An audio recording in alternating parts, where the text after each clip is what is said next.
네, 7월 7일 수요일 오늘도 좋은 아침입니다. 굿모닝 세븐의 이수민입니다. 하루 쉬고 다시 돌아온 뉴욕 시장은 오늘 숨고르기에 들어간 듯한 모습입니다. 현재 S&P 지수가 0.2%, 다우 지수가 0.6% 소폭 하락세를 기록하긴 했지만 그래도 나스닥 지수가 이 10년물 국채 금리가 1.3%대까지 내려앉으면서 고점을 다시 한번 올려 세웠습니다. 여기에 특히나 앤디 제시가 최고 경영자로 취임한 첫날 아마존의 주가가 4%대까지 강세 흐름을 보이면서 나스닥을 견인하기도 했는데요. 여기에 서비스 PMI가 예상보다는 부진하면서 2분기가 이 경기 확장의 피크가 아니냐라는 의견에 무게가 실리고 있습니다. 네, 오늘 굿모닝 세븐 하반기 기획 특집 세 번째 시간입니다. 오늘은 가치주와 성장주, 이번 하반기에는 어디에 투자하시겠습니까? 여기에 대한 이야기 나눠보도록 하겠습니다. 네, 오늘 우리 증시도 과연 어떤 표정으로 우리를 맞이할지 굿모닝 세븐과 1시간 함께 하시면서 이 방향성 체크해 보시고요. 투자 전략까지 세워보시길 바랍니다. 네, 그럼 가장 먼저 간밤에 있었던 해외 마감 이슈부터 살펴보도록 하겠습니다. 최윤 캐스터입니다. 네, 글로벌 뉴스 체크해보고 가도록 하겠습니다. 첫 번째 뉴스는 이 디디 출신과 관련된 뉴스입니다.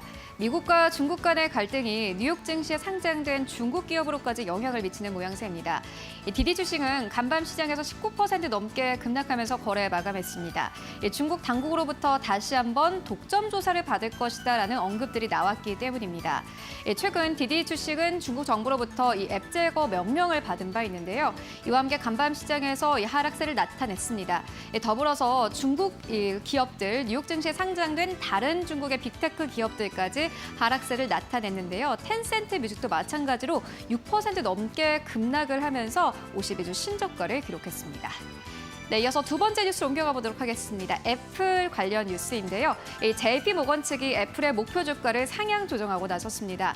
165달러 선에서 170달러 선까지 목표 주가를 상향 조정했습니다. 이번 가을에 나오는 아이폰 13에 대한 기대감 때문인데요. 가을에 출시되는 새로운 아이폰이 주가를 이끌 것이다라는 언급을 내놓았고요. 더불어서 아이폰 12가 중국 시장에서 점유율을 높여가고 있다는 것도 긍정적으로 평가를 했습니다. 네, 이어서 세 번째 뉴스로 옮겨가 보도록 하겠습니다. 이 아마존의 이 제프 베이조스 CEO가 이제 자리에서 물러나고요. 새로운 CEO를 맞이하게 됐습니다. 앤디 제시가 새로운 CEO로 부임을 하게 됐는데요. 이 앤디 제시라는 인물은요, 제프 베이조스가 이 아마존을 창업한 지 3년 만에 입사를 한 인물이라고 합니다. 디테일에 굉장히 강한 인물이라고 하는데요. 이 아마존 부사장은 앤디 제시에 대해서 디테일을 향한 끊임없이 집중을 하는 것이 바로 이 새로운 CEO의 강점이다라는 언급들을 내놓았습니다. 이와 함께 4% 넘게 급등을 했고 최근 월가 전문가들은 이 아마존의 목표 주가를 상향 조정하고 나섰습니다. 현재 평균 목표 주가가 4,320달러 선으로 제시되어 있는 상황입니다. 네, 이어서 네 번째 뉴스로 옮겨가 보도록 하겠습니다. 미국과 중국 간의 이야기가 계속해서 나오고 있는 상황인데요. NSC 조정관인 캠벨 조정관은 바이든이 머지않아 시진핑과 관여할 것이다라는 언급을 내놓았습니다. 이 10월 G10 정상회의 전에 미국과 중국 간의 정상들이 접촉할 가능성이 있다라는 발언을 내놓았습니다. 또 연내 미국에서 쿼드 회담을 할 것이다라는 언급을 내놓았는데요. 이 쿼드라는 것은 중국을 견제하는 협의체입니다. 이 쿼드의 의제는 백신과 인프라가 될 것이다라는 언급들을 내놓았고요. 또 미국은 중국이 대만을 경제하는 것에 대해서 큰 재앙이 될 것이다라는 경고를 내놓은 바 있습니다. 네, 지금까지 네 가지 뉴스 살펴봤습니다. 네, 디디 출신과 관련해서 미국과 중국 간의 이 데이터 전쟁이 심해지고 있는 것 같습니다. 애플도 지금 사생활 보호 차원에서 중국의 앱을 업데이트를 막고 있는 상황이고요. 홍콩에서도 신상 털기 방지법을 도입을 해서 여기에 데이터를 제공하지 않을 경우에는 서비스를 중단시키겠다라는 압박을 보내고 있는 상황입니다. 지금 지난달에 상장한 만방 주가, 지금 뉴욕 시장에 상장한 중국 업체들의 주가가 매우 나쁜데 만방이 16%, 알리바바와 바이두도 각각 2에서 4%대까지 내림세를 기록하고 있습니다. 네, 그러면 이어서 오늘의 일정도 살펴보도록 하겠습니다. 최윤 캐스터. 네, 최윤입니다. 네, 오늘 중요한 일정들이 꽤 기다리고 있는 것 같은데요. 상세한 이야기 해주시죠. 네, 오늘도 역시나 여러 가지 일정들이 대기가 되어 있는 상황인데요. 먼저 미국에서 있을 일정들부터 체크해보고 가도록 하겠습니다. 오늘 밤에는요, FOMC 의사록이 공개가 됩니다. 앞으로 이 테이퍼링의 논의가 어느 정도까지 좀 진전이 됐는지 주목을 해볼 필요가 있다라는 언급들이 나오고 있고요. 또 현재 페드 측에서 가장 주목하고 있는 지표이죠. 실업률과 관련된 지표. 오늘 미국에서는 5월 9일 이직 보고서도 함께 나오니까요. 이 부분들 잘 체크를 해보시기 바랍니다.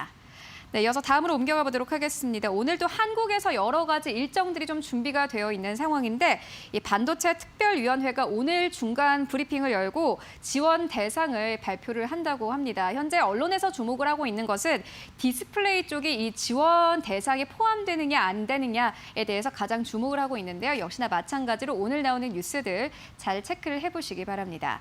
네, 이어서 오늘 한국에서는 수도권의 새로운 거리두기안이 발표가 됩니다. 현재 3단계가 적용될 것이다라는 것이 가장 강하게 나오고 있는 상황인데 역시나 관련해서 잘 체크를 해보시기 바라고요. 또 오늘 윤석열과 안철수의 오찬 회동이 있습니다. 단일 후보 선출을 위한 이 논의가 오갈 것이다라는 언급들 나오고 있는데 이 부분까지 잘 체크를 해보시기 바랍니다. 네, 지금까지 경제 일정 알아봤습니다. 네, 요즘 코로나의 확산세가 계속 이어지고 있는 상황인 것 같습니다. 지금 우리나라에서도 1,000명을 돌파하고 있다, 이런 소식들 전해지고 있고요. 인도네시아에서도 현재 델타 변이 바이러스 감염률이 92%에 달한다는 소식이 전해지고 있습니다. 여기에 방역 모범 국가라고 불리고 있는 이스라엘에서도 현재 델타 변이 감염이 되고 있는 돌파 감염, 그러니까 백신을 맞아도 다시 감염이 되는 돌파 감염이 지금 다시 떠오르고 있다라고 합니다. 네, 여기에 오늘 우리 국내에서도 70만 회분의 이제 화이자 백신 도착이 예정이 되어 있는데요. 계속해서 코로나 관련주들 움직임들 추이 확인해 보셔야겠습니다. 네, 이렇게 글로벌 이슈와 일정까지 장 시작에 앞서서 이제 기초 체력은 다져진 것 같습니다. 자, 그럼 오늘 우리 시장 어떻게 출발할지 그 모습, 방향성 한번 체크해 보도록 하겠습니다. 네, 오늘은 한국투자증권 잠실센터 염정 팀장입니다. 안녕하십니까? 네, 안녕하세요. 염정입니다. 네, 반갑습니다. 자, 어제 네. 코스피가 7거래일 만에 사상 또 최고치를 썼습니다. 오늘 시장 출발 어떻게 전망하고 계십니까? 네, 오늘 우리 시장 강보합으로 전망을 해보겠습니다.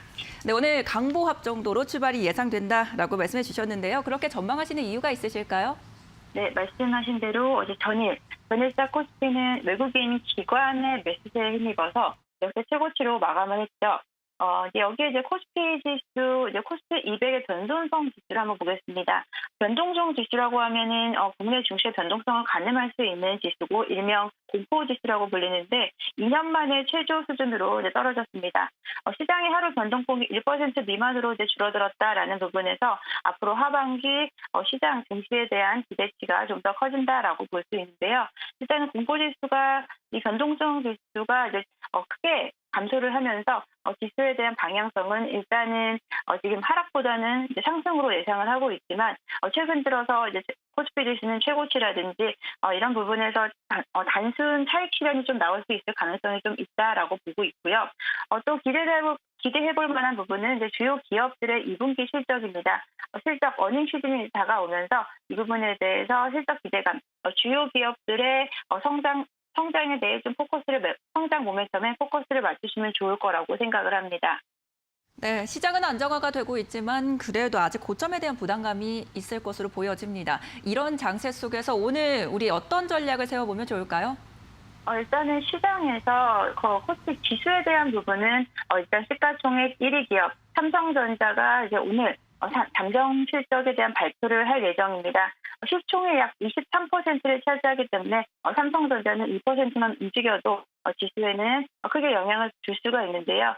일단은 시장에서는 증권가에서는 2분기 영업이익이 약 11조 원대를 넘을 수 있을 거다라는 이제 기대치를 모으고 있고요. 이를 통해서 우리 지수가 3,300선에 안정화되는 부분을 좀 지켜봐야 될 것 같습니다. 삼성전자 실적과 삼성전자의 주가가 중요하다라기보다 전체 시장의 움직임, 그리고 이제 반도체주, 반도체 소재주, 반도체 장비주 같이 전반적으로 반도체 관련주들에 대한 움직임을 좀 눈여겨보시면 좋을 거라고 생각이 들고요. 또 내일 8일에 예상되는 이제 배터리 관련된 이야기인데요. 8일에는 이제 또 정부 주최로 해서 국내 배터리 3사가 모두 참석한 가운데 K-배터리 발전 전략을 발표할 예정입니다. 일단 앞서 말씀드린 반도체 그리고 제2의 반도체라 불리는 이제 배터리 쪽까지 일단 큰 대장들 중심으로 시장이 좀 움직여준다면 시장은 좀 더 우상향 방향으로 갈 수 있다라고 생각을 하고요.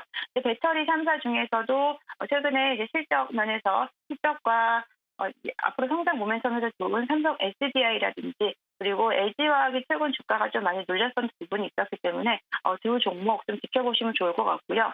배터리 쪽에서는 계속 말씀을 드리지만 배터리 2차 전지, 소재주 관련해서 역시나 이제 정고점 대비해서는 아직도 조금은 좀 가격이 눌려 있다라고 생각을 하고 있습니다.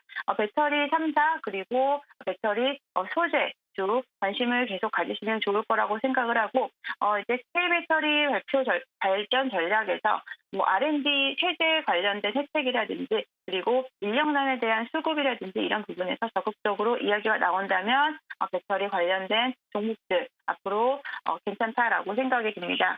그리고 이제 대사 변이에 대한 부분 그리고 지금 확산세가 좀 가파라지고 있는 가운데 이런 부분에서 제약바이오주들 진단키트라든지 그리고 코로나 관련된 치료제 관련된 종목들이 지금 변동성이 너무 커지고 있습니다. 기존에 이제 보유하고 계신 분들은 일단은 보유 전략으로 가져가셔도 좋겠지만 이제 변동성이 너무 심한 상황이기 때문에 신규로 매수를 하신다거나 단기적으로 트레이딩 하시는 관점에서는 조금은 유의하셔야 될 것으로 좀 생각이 들고 있습니다. 네, 오늘 말씀 감사합니다. 네, 감사합니다. 네, 아무래도 이제 삼성전자 실적 발표를 앞두고 반도체 관련주들 그리고 또 다양한 지금 모멘텀 갖고 있는 배터리 관련주들 위주로 살펴보자라는 전략 제시해 주셨습니다. 네, 이어서 이제 오늘 아침도 이렇게 굿모닝 뷰를 통해서 시장 전반에 대한 분위기 살펴봤는데요. 자, 이어서 국내 주요 기업 공시들과 이슈까지 살펴보고 오겠습니다. 최영 캐스터 오늘도 소식 전해주시죠.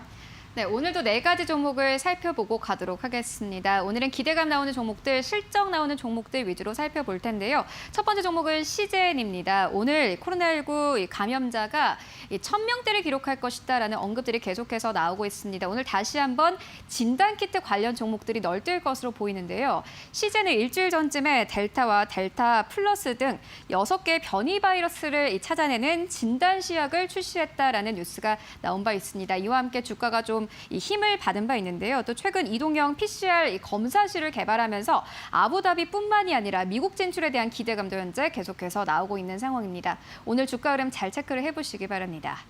네, 이어서 두 번째 종목은 SK네트웍스입니다. 어제 장 마감 이후에 공시가 나왔는데요.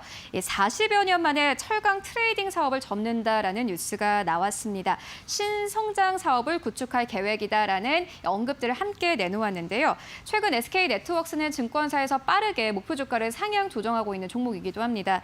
최근 SK렌터카와 SK매직의 렌털 사업이 호조를 보이면서 SK네트웍스의 목표 주가를 7,500원에서 8,500원 까지 상향 조정했습니다.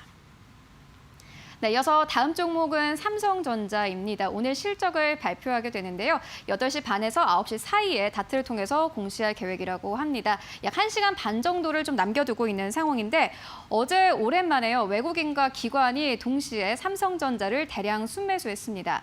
여러 가지 긍정적인 의견들이 나오고 있는데요. 노무라 증권 측에서는 삼성전자의 3분기 영업이익이 15조 원대를 달성할 것이다라는 긍정적인 전망을 내놓았습니다. 현재 2분기 영업이익 같은 경우에는 최상단이 11조 원대고요. 이와 관련해서 반도체 관련 영업이익이 8조 원대를 기록할 것이다라는 긍정적인 의견들이 나오고 있습니다. 그런데 많은 분들이 이렇게 좀 현재 매출과 영업이익이 모두 좋은데 주가가 지지부진한 이유를 잘 모르실 것 같은데요. 이 부분들을 잘 체크를 해보고 가도록 하겠습니다. 최근 반도체를 구매하는 구매자가 이 개인 소비자에서 기업으로 변화하고 있는 상황이라고 합니다. 이 기업의 구매 패턴은 예측 불가능하다고 하는데요. 가격이 오르면 대량 구매를 하지만 가격이 내려가면 구매를 한없이 미룬다고 합니다. 현재 디램 가격 변동성이 굉장히 큰 큰 상황이기 때문에 이 부분이 이 악재로 현재 인식이 되고 있다라는 증권사의 커멘트가 나왔습니다. 더불어서 반도체 사업은 이제 이 사업의 강세는 삼성전자가 당연히 가지고 있어야 할 상수 같은 존재가 돼버렸습니다. 그러니까 다시 말해서 이 반도체 사업이 잘 되는 것만으로도 잘 되는 것만으로 이 삼성전자의 주가가 이 상승 탄력은 받기 어렵다라고 볼 수 있을 것 같은데요. 이제 플러스 알파가 필요하다는 것이 증권사의 커멘트입니다.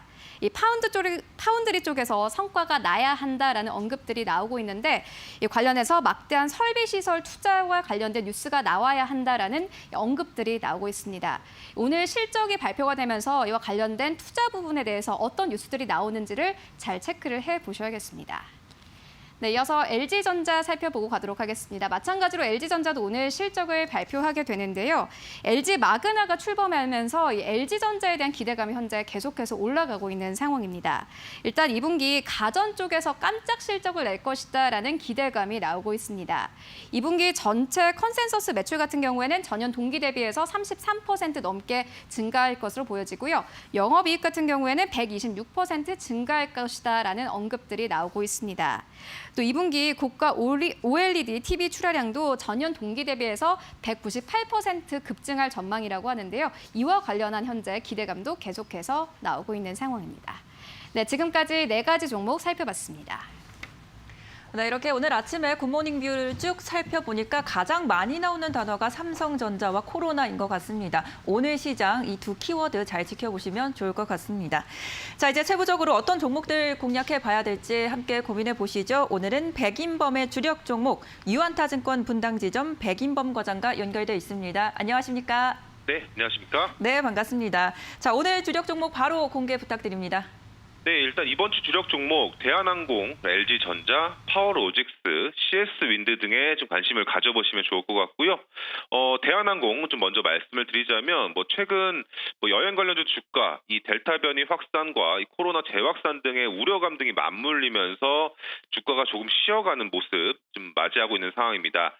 조정의 주 요인 잘 아시다시피 이 델타 변이 확산에 따른 코로나 장기화 우려감으로 볼 수 있겠지만 우선 대한항공 같은 경우 이 코로나19 재확산에 따른 주가 조정은 좀 재매수의 기회로 좀 활용해 볼만하지 않을까라고 생각을 하고 있고요. 우선 대한항공 같은 경우 이 수익 기여도가 높은 화물 부분의 실적이 상당히 견조한 상황입니다. 이 화물 물동량과 더불어서 항공 운임 역시 증가하면서 이 화물 부분 같은 경우 올해 예상되는 실적이 매출 5조 3천억 수준의 영업이익 2,200억 원대까지 기대가 된다라는 점인데요. 그러니까 즉 화물 부분이 동사의 실적을 이끌어가는 상황이다. 그렇기 때문에 이미 여객 부분 같은 경우 지난 1년 반 동안에 이런 감소세가 실적에 녹아든 상황이다라는 점. 그렇기 때문에 이 코로나19 우려감에 따른 주가 조정은 오히려 저가 매수 기회로 활용해 보시는 전략과 더불어서 여객 부분 같은 경우 일부 회복만 되더라도 주가라든가 실적에는 플러스 알파, 보너스 요인으로 작용할 것으로 기대되는 만큼 동사에 대한 투자 전략은 긍정적으로 가져가 보시면 좋지 않을까라고 생각을 하고 있고요. 우리 LG전자 다음으로 말씀드리겠습니다. LG전자 최근 주가 시장에서 기대하는 요인이 많다 보니 주가 흐름도 긍정적인 모습 그리고 오늘 실적 발표 예상이 되어 있다라는 점 등도 시장의 관심을 좀 집중시키고 있다라고 보시면 좋을 것 같고요. LG전자 같은 경우 올해 2분기는 물론이고 하반기 실적 호조세가 이어질 것으로 전망이 된다라는 의견이 많은 점에서 실적에 대한 기대감도 가져가 볼 수 있다라는 종목으로 판단을 해보시면 좋을 것 같습니다. 또 그리고 스마트폰 사업 종료에 따른 관련 적자가 더 이상 반영되지 않는다라는 측면 등이 하반기에도 호실적이 이어질 수 있는 요인으로 당분간 좀 작용하지 않을까라고 생각을 하고 있고요.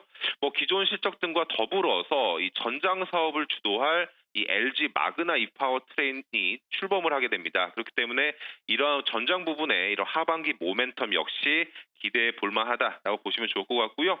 일단 호실적과 그리고 하반기 모멘텀 이 두 가지 요인이 주가를 이끌 것으로 예상을 하고 있고 우선 직전 고점 수준인 17만 원 선 전후에서의 매물 소화 과정 감안하시면서 대응하시면은 1월 주가 19만 원 선까지는 그래도 긍정적으로 열어두고 주가 대응해 보시면 좋지 않을까라는 의견 드리겠습니다. 네, 오늘 도움 말씀 감사합니다. 네, 감사합니다. 네, 오늘 백인범의 주력 종목, 현재 코로나로 타격은 받았지만 화물항공에 있어서 견조한 실적을 기대해 볼 수 있는 대한항공, 여기에 적자 해소와 전장 사업에 대한 기대감 안고 있는 LG전자 이렇게 두 종목 제시해 드렸습니다. 네, 아울러서 저희가 드리는 투자 정보 잘 활용해 보시고 그 투자에 대한 결과는 시청자 여러분들의 몫이라는 점 다시 한번 알려드립니다.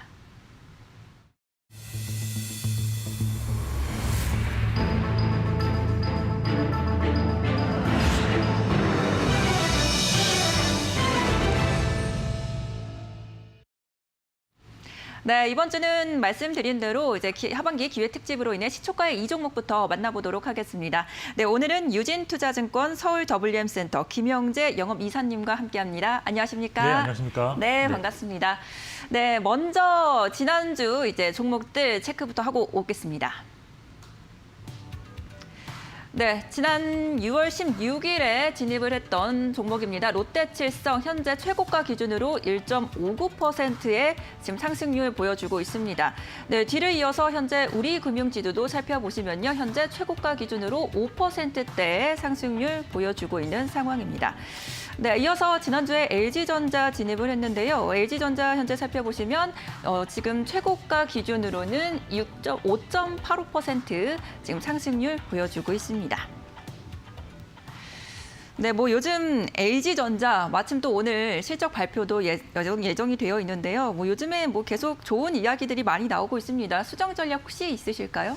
네, 뭐 LG전자 말씀하신 대로 오늘 실적 발표 예정인데 컨센서스는 1조 1,230억 정도로 지금 형성되어 있는데 근데 증권가의 소문이라고 그러죠. 루머로는 1조 3천억 정도까지도 나올 수 있다. 뭐 이런 얘기가 나왔는데 그런 영향인지 지금 외국인과 기관이 3거래일 연속으로 좀 크게 매수세가 들어오면서 주가를 좀 상승하고 있는 것을 견인하고 있다라고 말씀드리겠습니다. 뭐 밸류에이션 상으로도 지금 12개월 선행 실적 기준으로 지금 9배, PER 9배밖에 안 되는 그런 저평가에 지금 나오는 상태라서 앞으로 그 자동차 전장 부분에서의 흑자 전환 뭐 이야기가 나올 수 있고 여기에 상당히 그 전장 부분에서의 성장성이라든지 이런 걸 감안한다면 회사 자체가 좀 변화하는 그런 모습이 나올 수 있어서 지금 뭐 추가적인 매수가 좀 나오지 않을까라고 저는 기대하고 있습니다. 그래서 투자 전략은 보유 전략을 유지하겠고요. 그다음에 목표 주가는 19만 5천 원, 그리고 손절가도 15만 원 유지하겠습니다. 네, 전략 유지 지금 제시해 주셨습니다. 자, 그렇다면 바로 오늘 진입해 볼 만한 섹터는 어떤 섹터일까요? 네, 오늘 진입해 볼 섹터는 건강기능식품 업종이라고 할 수 있는데 뭐 음식료 업종이라고도 할 수 있겠습니다. 일단 뭐 특징적으로 고령화와 삶의 질이 향상되면서 꾸준하게 성장 가능한 그런 섹터다라고 할 수 있는데 일단 이 섹터의 좀 주요 포인트부터 좀 짚어드리면 일단 제 가장 큰 투자 포인트는 성장성이라고 할 수가 있겠습니다. 지금 뭐 국내도 그렇지만 글로벌하게 건강에 대한 관심 증가, 그다음에 고령화로 인해서 지금 성장을 지속적으로 하고 있는 섹터라고 할 수 있는데 최근에는 지난해부터 그 정부의 규제 완화까지 또 나오고요. 그리고 여기에 소득 수준이 향상되면서 고품격 삶을 추구하는 현상까지 나타나고 있어서 향후에도 성장성이 좀 높다라고 할 수 있는 그런 섹터입니다. 수치적으로는 좀 지난 자료이긴 하지만 2015년부터 연평균 10% 이상 좀 성장을 해왔고 향후에도 5에서 10% 정도 수준의 그런 꾸준한 성장이 기대되는 섹터라는 그런 보고서가 나와 있습니다. 그리고 특히 우리나라의 경우에는 주요 선진국 대비 아직도 좀 낮은 수준의 1인당 제품 소비 금액을 보이고 있는데 지금 선진국에서 뭐 미국이 한 134달러 정도 1인당 상당히 좀 많은 금액을 지불하고 있고 일본 87, 그다음에 오세아니아 92달러 정도 되는데 한국은 뭐 71달러 수준으로 이번 달 뭐 유엔에서도 우리나라를 선진국으로 좀 승격시킨 이때 추가적인 지출 규모가 앞으로도 나올 것이다라는 그런 가정이 뭐 할 수 있기 때문에 이런 그 건강 기능식품을 제조하는 업체들의 실적 성장을 기대할 수 있다라고 볼 수 있겠습니다. 그리고 또한 판매 채널이 다양화되면서 또 성장이 나타나는데 오프라인 판매 또는 홈쇼핑 판매의 위주로 하던 것들이 지금 온라인이라든지 모바일 판매 비중이 지금 늘어나는 점도 한국 매출 성장에 좀 도움이 된다. 그리고 지금 국내뿐만이 아니라 해외 쪽으로도 지금 진출하는 그런 업체들이 많이 나오고 있어서 이쪽도 상당히 업종 성장에 도움이 되는 그런 포인트다라고 할 수 있겠습니다. 결국 뭐 크게 보면 사실 서두에서 말씀드렸지만 이게 음식료 업종에 속해 있는데 전통적인 음식료 업종 대비 밸류에이션에 좀 프리미엄이 좀 할증 요소가 좀 있다라고 볼 수밖에 없는 부분이고 따라서 지금 음식료 업종 평균이 한 13배 정도 PER로 되는데 최소한 그보다 높은 한 15배 수준까지는 좀 밸류에이션 부여가 가능하지 않겠느냐라고 저는 판단하고 있습니다. 전반적으로 업종 내 그 투자 평가는 아직까지는 그 브랜드만 보유한 그런 업체보다는 지금 단순 위탁 생산이라든지 생산자 개발 방식, 즉 OEM, ODM 업체들에 대해서 좀 더 후한 평가를 좀 주고 있는데 사실 과거 화장품에서도 브랜드만 갖고 있는 그런 업체보다는 OEM, ODM 방식으로 사업을 진행한 업체의 성장성이 더 좋았다 이런 경험도 있기 때문에 선호도의 바탕이 이런 면에서 좀 나타나고 있다고 볼 수 있겠습니다. 따라서 뭐 OEM, ODM 방식으로 사업을 하거나 브랜드도 보여서 이 두 가지 요인을 같이 접목할 수 있는 이런 종목을 찾으시는 것이 좀 좋지 않겠느냐 그렇게 판단하고 있습니다. 네, 뭐 계속해서 성장을 하고 있는 업종입니다. 이 건기식 관련해서 지금 말씀처럼 OEM, ODM 쪽을 이제 집중하고 있는 업체를 선정을 해보면 좋다라고 말씀해 주셨는데 오늘 그런 업종 종목 선정해서 오셨겠죠? 네, 지금 네. 말씀드린 대로 이 두 가지를 다 하는 그런 업종 내 종목을 선정했는데 오늘 시초가 공략 종목은 건강기능식품 업체인 HPO라는 종목입니다. 이 HPO 뭐 주요 브랜드로는 프로바이오틱스인 덴마크 유산균 이야기, 그다음에 비타민제인 트루바이타민 등이 있는데 지금 사업 부문 매출 비중은 건강기능식품의 77% 그리고 OEM이 23% 정도로 지금 되어 있습니다. 특징적인 점은 국내 건기식 그 상장사로는 유일하게 OEM 제조 부분과 브랜드 사업을 동시에 운영하는 그런 업체다라고 보시는데 2012년이 이제 이 회사가 설립된 그 해고요. 그다음에 2020년 OEM 사업회사 비오팜의 지분 인수를 통해서 제조와 브랜드를 모두 갖춘 회사로 좀 성장하고 있다라고 보시면 될 것 같습니다. 작년 영업이익이 한 257억 정도 되는데요. 한 154% 정도 전년 대비 성장한 거고 올해 1분기 영업이익도 75억 원으로 전년 대비 한 16.6% 성장을 했습니다. 이렇게 성장이 좀 빠르다라고 볼 수가 있는데 사업 초기 그 홈쇼핑에 집중되어 있던 판매 채널을 온라인 중심으로 좀 다각화했고요. 여기 그 온라인 마케팅에 투자하면서 직영몰 방문자가 지금 급증하고 있습니다. 그래서 그 직영몰 판매액도 2019년 뭐 16억에서 작년에는 144억 원으로 10배 이상 10배 가까이 거의 급증을 했습니다. 그래서 이렇게 온라인에서 성장하면서 직영몰에 올라와 있는 주력 제품 외에 그런 제품들이 지금 잘 팔리고 있다라고 볼 수 있고 이것이 이익률 성장에 상당히 긍정적으로 작용했다라고 볼 수 있겠습니다. 그리고 아까 말씀드렸지만 OEM 업체를 좀 인수한 것도 성장이 좀 큰 도움이 됐다라고 말씀드릴 수 있는데 올해 지금 실적이 매출액은 1,957억 원으로 지금 컨센서스가 형성이 돼 있고요. 작년 대비 한 37% 증가한 수준이고 영업이익이 지금 376억 원으로 전년 대비 한 46.4% 증가할 것으로 전망되고 있습니다. 그리고 지금 보시면 또 이 업체가 중국으로의 그런 유의미한 규모의 그 수출을 진행 중에 있는 걸로 알려져 있고 또한 하반기에는 OEM의 그 자회사 증설이 또 있습니다. 그래서 증설이 되면서 실적이 상당히 좀 더 좋아지는 그런 모멘텀이 있다라고 보시면 되고 신사업 부분에서 뭐 반려동물 식품 사업이 좀 시작할 예정인데 이런 것도 좀 플러스 알파 요인이 되지 않겠나 해서 지속적인 관심이 좀 필요한 종목이다라고 판단하고 있습니다. 그래서 지금 현재 그 주가 수준은 지금 12개월 선행 실적 기준으로 보면 PER 11.7배로 좀 저평가되어 있다고 보이는데 아까도 말씀드렸듯이 업종 내에서 한 15배 정도까지는 충분히 밸류에이션 부과가 가능하다라는 점에서 저도 이 종목은 조금 지금 매수하신다면 좀 상장한 지도 얼마 안 됐고 그다음에 공모가에도 지금 못 미치는 그 주가를 또 보이고 있습니다. 그래서 나쁘지 않은 그런 선택이 되실 것이다라고 판단하고 있습니다. 목표 주가는 지금 EPS 예상 EPS 그 12개월 그 예상 EPS에 15배를 좀 적용한 23,000원 수준으로 좀 목표를 잡았고요. 손절가는 8% 정도 손절가를 좀 잡았습니다. 16,700원을 잡았으니까 이런 점 참고하시면서 좀 대응하시면 좋을 것 같습니다. 네, 올해 신규 상장한 종목입니다. HPO 관련 업종 가운데 유일하게 제조와 또 브랜드를 모두 다 가지고 있으면서 지금 PER이 11.7배 저평가되어 있는 종목으로 제시를 해주셨습니다. 현재 목표 주가 23,000원, 손절가 16,700원 제시해 드립니다. 네, 오늘 말씀 감사합니다.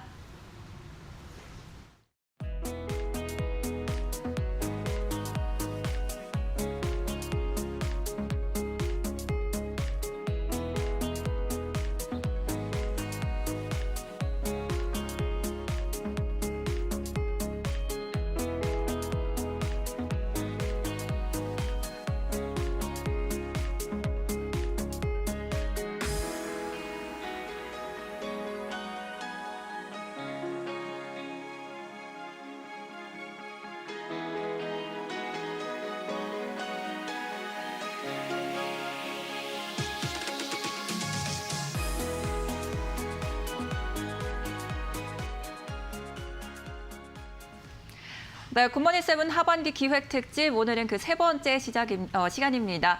과연 하반기 가치주와 성장주 어떤 섹터가 시장을 주도하게 될까요? 오늘은 여기에 대한 이야기 나눠보도록 하겠습니다.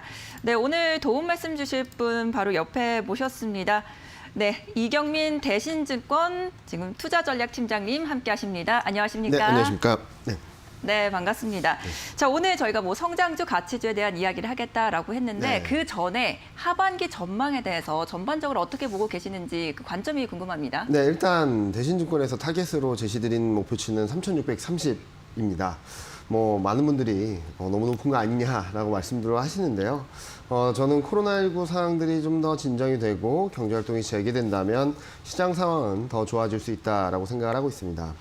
무엇보다도 지금 고용 쪽에서 좀 부진한 모습들을 보여주고 있는데 고용 개선이 가시화되면서 제조업 경기, 특히 그동안 반도체를 비롯한 공급망 병목 현상이 있었던 산업 쪽에서는 가동률이 올라오고 고용자 수가 늘어나면서 굉장히 좋은 그림들을 만들어줄 수 있다고 생각합니다. 여기에다가 재고 축적 수요, 지금 미국을 비롯한 글로벌 소매업체들의 재고율이 굉장히 낮은 상황인데요. 재고를 쌓아야 되는 상황에서 제조업 경기가 좋아지고 가동률이 가게 된다면 이런 부분들이 전반적인 경기 회복 곡세로 이어질 수 있다고 생각을 하고 있고요. 특히 재고 축적 수요가 들어온다면 굉장히 강하게 들어올 겁니다. 이런 상황에서 미국이나 뭐 선진국들 제조업 경기가 수요를 맞춰주지 못하게 된다면 당연히 글로벌 교역, 한국 수출 좋아지겠죠. 이런 그림들이 한국 기업이 개선으로 이어지면서 저는 코스피를 상승 추세로 이어갈 것으로 생각을 하고 있습니다. 이런 경우가 작년에 한 번 있었는데요. 작년 2020년 10월, 11월, 12월 달에 재고 축적 수요, 그러니까 소매업체들의 재고를 쌓으려는 수요들이 들어오면서 급등한 적이 있습니다. 이 시기를 확인했던 시점이 11월, 12월, 1월이죠. 8월부터 10월까지 12주 동안 박스권을 등락을 보이다가 재고 축적 수요와 맞물려서 글로벌 제조업 경기 회복과 맞물려서 코스피는 1000포인트, 수익률은 44% 레벨업 했습니다. 지금 20주 이상 박스권 등락을 이어가고 있습니다. 향후 뭐 제조업 경기라든지 재고 축적 수요로 인한 글로벌 교역 경기가 좋아진다면 코스피는 한 단계 더 도약하는 그런 그림을 만들어줄 수 있다라는 전망을 드리고 있습니다. 네, 지금 거의 2배 정도의 박스권이 이어지고 있는 상황이라서 조금 더 기대가 되나 이런 생각이 드는 것 같습니다. 재고 축적에 따른 이제 연쇄 작용 기대해 보도록 하고요. 자, 이제 그러면 이제 성장주 가치주 본격적인 이야기 시작해 보도록 하겠습니다. 지금 뭐 뉴욕 시장에서는 나스닥이 오늘도 다시 또 올라서면서 성장주에 대한 기대감들이 많이 높아진 상태거든요. 그래서 이제는 한국의 성장주가 좀 더 매력적이다 이런 관점들이 시장에 많습니다. 여기에 대해서 어떻게 생각하시나요? 뭐 저는 그런 부분들을 충분히 동의하는데요. 그런데 이전처럼 뭐 2020년처럼 성장주라고 해서 모두 다 같이 가는 흐름을 보일 수 있을까라는 부분들은 좀 고민이 필요하다고 생각을 하고 있습니다. 성장주 내에서도 실적이 탄탄하게 뒷받침되는 인터넷, 2차 전지 업종 같은 쪽들을 좀 더 집중하시면 좋을 것 같습니다. 제약바이오 업종 분명히 반등이 나올 겁니다. 왜냐하면 올해 가장 수익률이 안 좋았거든요. 그런 부분들에 의해서 기술적 반등은 나올 수 있는데 실적 측면에서 뒷받침되고 있는 인터넷과 2차 전지가 좀 더 길게 봐도 좋을 거라고 생각을 하고 있습니다. 그런데 많은 분들이 성장주, 가치주에 대한 이분법적인 논리에 의해서 그러면은 가치주가 모두 안 되겠구나 뭐 생각을 하실 수도 있는데요. 저는 인터넷 2차 전지 업종을 구조적인 성장주로 구분하면서 말씀을 드리고 있고요. 이제 수출주, 앞서 말씀드렸던 글로벌 재고 축적 수요와 제조업 경기 회복, 한국 수출, 한국 기업 이익 개선이 맞물리는 구간에서는 자연스럽게 수출주가 주목받을 것으로 생각을 하고 있습니다. 따라서 반도체, 그리고 자동차 업종을 같이 말씀을 드리고 있는데요. 이와 더불어서 이제 7월부터는 뉴딜 정책 2.0이 아마 정부 차원에서 공개될 거거든요. 그렇게 본다면 신재생 에너지까지도 하반기에 핵심 주도주로서 자리를 하지 않을까라는 생각을 하고 있습니다.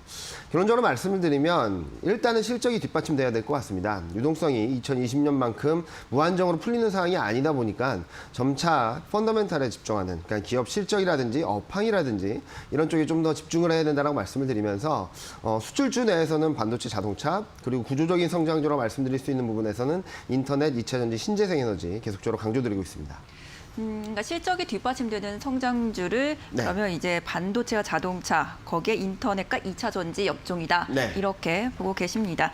성장주 쪽에 좀 무게 중심을 그래도 어느 정도 두고 계신 것 같은데 네. 그렇다면 사실 국채금리와의 연동성을 이야기를 안 할 수가 없을 것 네, 같아요. 맞습니다. 지금 간밤에도 뉴욕 증시에서는 1.3%대까지 많이 네. 내려온 상태거든요. 앞으로의 투자 전략 어떤 변화가 필요할까요? 제가 그동안 전망 자료를 쓰면서 물가는 2분기가 정점이고 금리는 1분기가 정점일 가능성이 있다라는 말씀을 드렸는데 그동안에는 굉장히 당황스러워 하시는 분들이 굉장히 많았습니다. 그런데 최근 들어서 그런 그림들이 좀 더 가시화되고 있죠. 제가 1분기 물가 상승률, 2분기가 물가 상승률이 정점인데 1분기가 금리가 정점일 수 있다라고 말씀드린 이유는 채권 금리도 투자 상품 중 하나고 금융시장 중 하나입니다. 무슨 말씀을 드리냐면 물가에 대해서 그대로 반영하는 것이 아니라 거기에 참여하는 투자자들이 사고 팔므로 인해서 가격이 결정되고 금리가 결정되는 것이죠. 그렇기 때문에 1, 4분기 동안에 물가가 오르지 않았음에도 불구하고 국채금리가 급등을 했다는 의미는 통화정책에 대한 불안, 그리고 금리, 물가 상승에 대한 부담, 여러 가지 복합적인 요인들, 여기에다 심리와 수급적인 변수까지도 반영이 되면서 상당한 부분들을 선반영을 했다라고 생각을 했거든요. 이런 패턴은 2009년, 2015년, 그러니까 채권, 물가 상승률이 계속적으로 추세적으로 상승하는 과정에서도 매번 초기 국면에 반복되었던 패턴입니다. 그렇기 때문에 채권 금리가 더 올라가기보다는 좀 하향 안정세를 보일 수 있다라고 생각을 하고 있고요. 어제 밤 같은 경우도 채권 금리가 갑작스럽게 미 국채 금리는 1.4를 깨버렸고요. 30년 국채 금리 또한 2% 밑으로 내려왔습니다. 그런 흐름들은 아마도 연준의 통화 정책에 대한 부담, 어떻게 보면은 긴축에 대한, 그리고 연준의 인플레이션에 대한 통제력에 대한 부분들도 반영이 됐다라고 생각을 하고 있고, 지금 현재 시점에서 테이퍼링 이슈가 지금 현재 뭐라 그러죠? 신중한 입장을 보여주고 있다는 점들, 그리고 금리 인상에 대한 부분들을 많이 걱정을 하시는데요. 금리 인상은 아무리 빨라봐야 2022년 하반기 연말쯤이고요. 지금 연준의 스탠스는 2023년이거든요.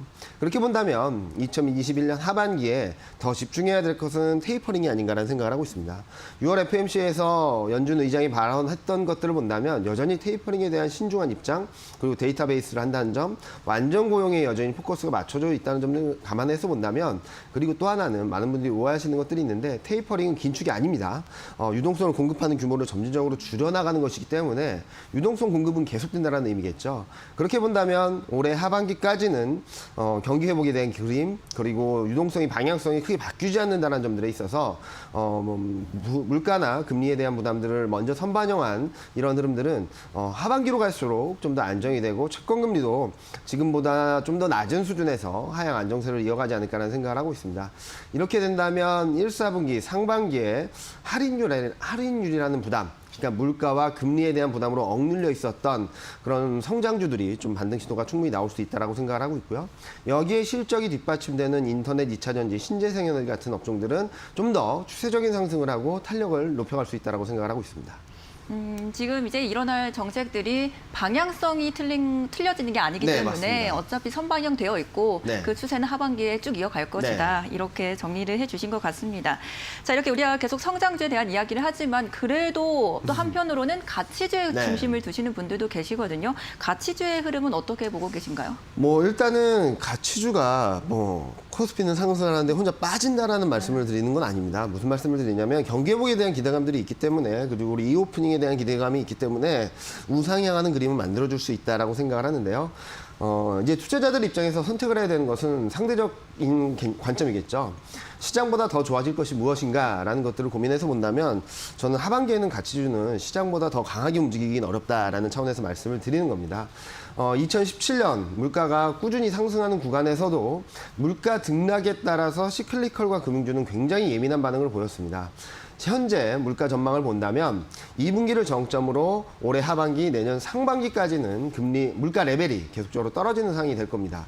특히 2022년 상반기 중에는 물가가 2%대 초반으로 갈 수 있다는 전망이 나오고 있거든요.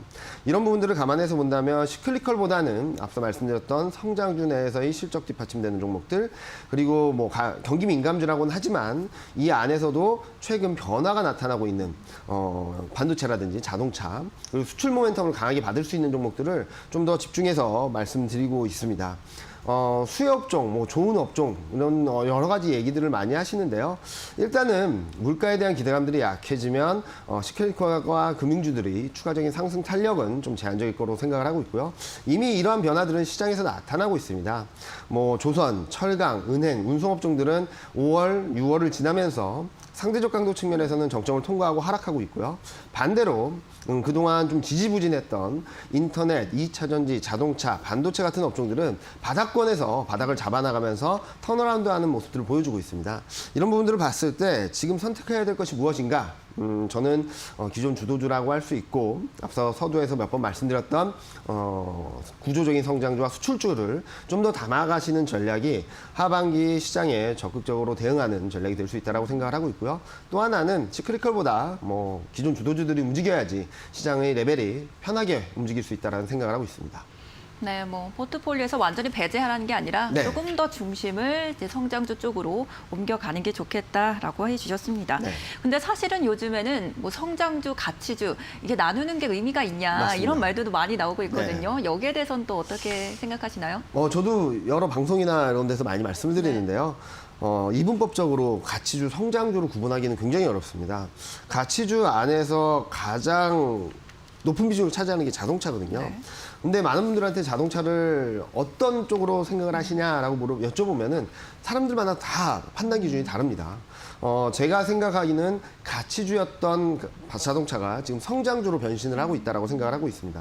뭐 전기차라는 새로운 트렌드가 만들어지고 여기에 현대기아차가 굉장히 적극적으로 대응을 하면서 현재 시점에서는 가치주 내에서 성장주로 변신하는 종목들, 업종들을 좀 관심 있게 쳐다보자라는 말씀을 드리고 있고요. 한편으로는 기계업종 내에서도 성장주로 변신하는 신재생 에너지라든지 이런 쪽들을 업종들, 종목들도 관심 있게 쳐다보시면 좋을 것 같습니다. 그리고 성장주 내에서도 무조건 성장주니까 다 좋다라는 것보다는 성장주 안에서 진짜로 실적이 좋아지고 모멘텀이 강한 업황이 분명히 개선되는 업종들을 좀 더 눈여겨보시는 게 올해 하반기, 내년까지 보는 데 있어서 좀 더 좀 더 유효한 투자 전략이 되지 않을까라는 생각을 하고 있습니다. 네, 이제는 가치주에서 성장주로 이동하는 업종들, 특히나 자동차와 신재생 에너지 그쪽을 한번 눈여겨보자 이렇게 말씀해 주셨고요. 그 안에서도 옥석 가리기가 꼭 필요하긴 네. 하겠죠.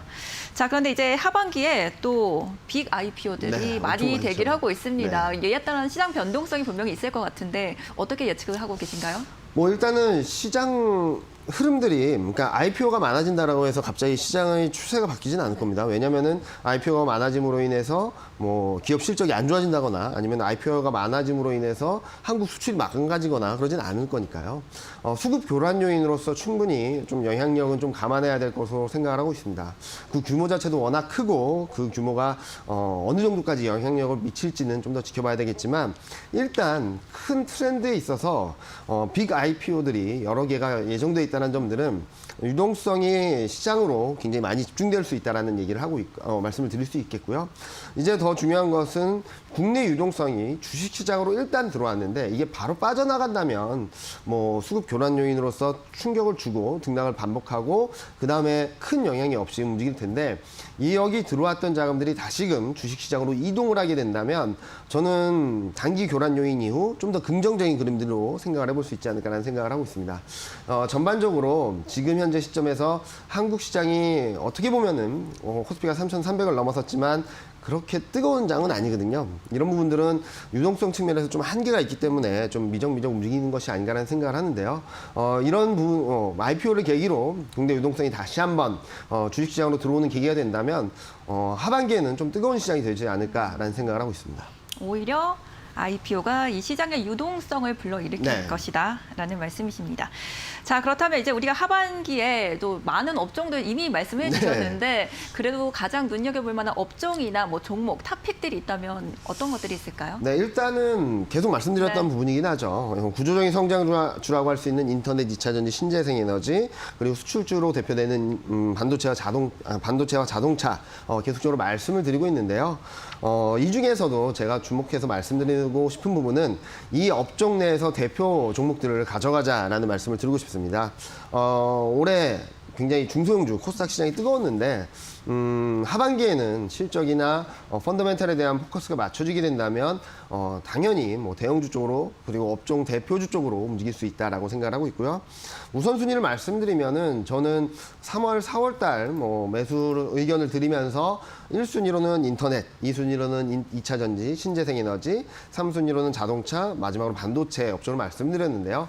최근 주가가 움직인 부분들, 상대적인 가격적인 측면에서의 매력도 이런 것들을 감안해서 본다면 현재 시점에서 우선순위는 반도체, 자동차, 2차 전지, 신재생에너지, 그리고 인터넷 쪽으로 생각을 하고 있습니다. 이 업종들 우선순위를 정해드리는 것은 매수 타이밍이라든지 비중을 늘려야 되는 시점이라고 생각을 해주시면 될 것 같고요.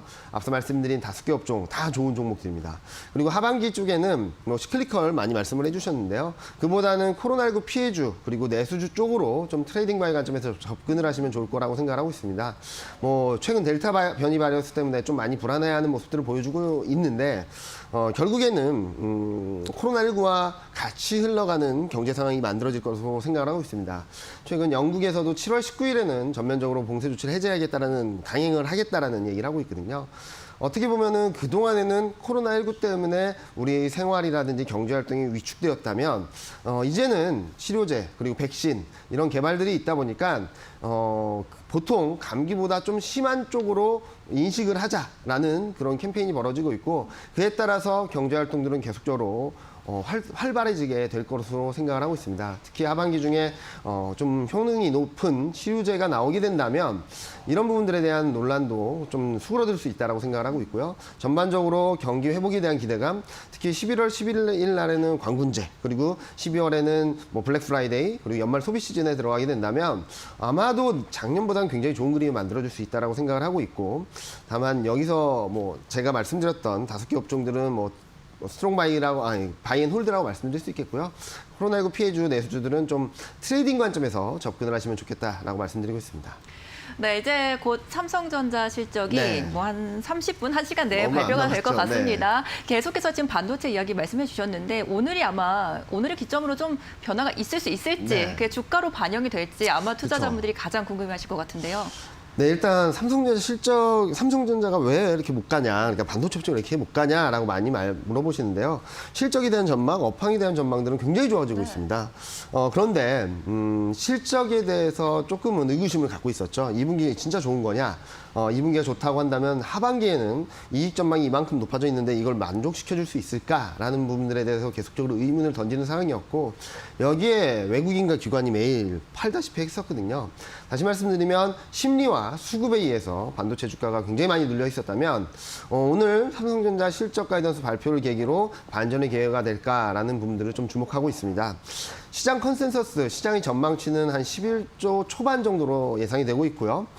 시장 전망치 최상단은 11.6조 정도가 나오고 있습니다. 따라서 11조 원 후반, 12조 원대를 보게 된다면 서프라이즈로 인식을 하셔도 될 것 같다라고 생각을 하고 있고요. 더 중요한 건 주가 반응이겠죠.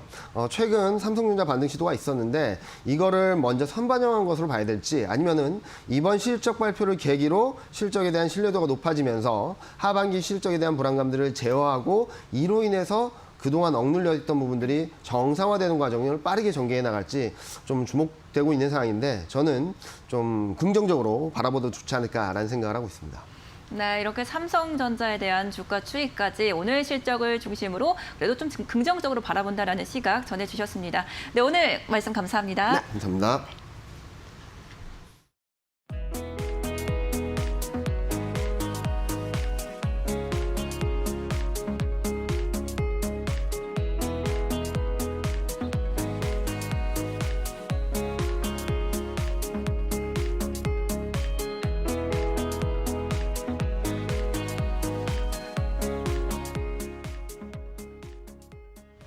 네, 굿모닝 세븐 이제 마칠 시간이 됐습니다. 오늘 가치주와 성장주에 대한 이야기 나눠봤는데요. 그 가운데 구조적인 성장주와 수출주에 주목해보자라는 말씀 이게 남겨드리면서 오늘 시간도 마쳐보도록 하겠습니다. 그동안 함께해 주신 여러분 고맙습니다.